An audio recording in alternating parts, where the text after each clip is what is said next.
I've been drawn to one of those gospel stories that's a real enigma. Jesus has said to the disciples, let's go over to the other side, and got into the boat to go out on the lake. He's so exhausted he falls asleep. A storm begins to arise, and so tremendous that experienced fishermen are scared, and the water is spilling into the boat. And they have to wake Jesus in the end, say, Lord, don't you care? We're perishing.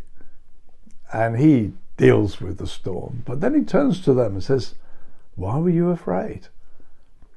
And you think, well, come on. This is life-threatening. Why shouldn't we be afraid? But I think maybe the emphasis lies in the sentence on the word you. Why are you afraid? Because, yeah, it's natural to be afraid. But earlier in the chapter, there in Mark chapter 4, Jesus has said to them, for you can know the mysteries of the kingdom. For the outsiders, everything's in parables.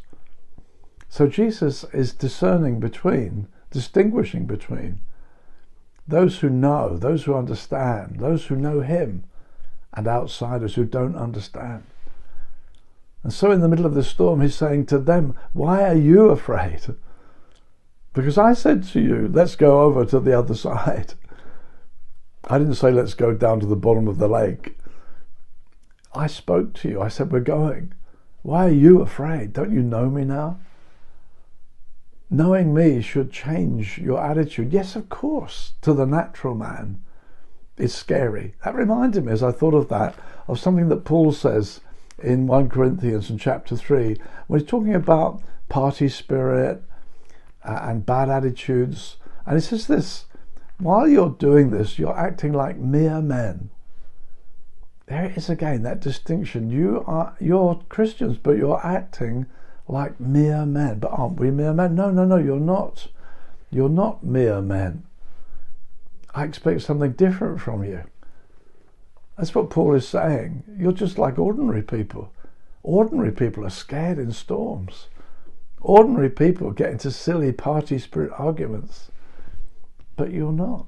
You're not mere men. Why are you afraid?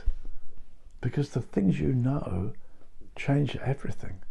The things you're sure of put a completely different perspective on things.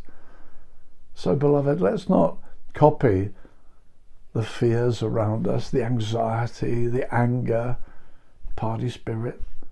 Hey, let's not act like mere men. God's changed us. God's made us new creatures. God's given us a capacity for something better, to trust him in the storms, to walk with dignity through arguments. Let's be something different. Let's live like sons of the King. God's made us insiders, not outsiders. Let's act like those who understand. God bless you through another day.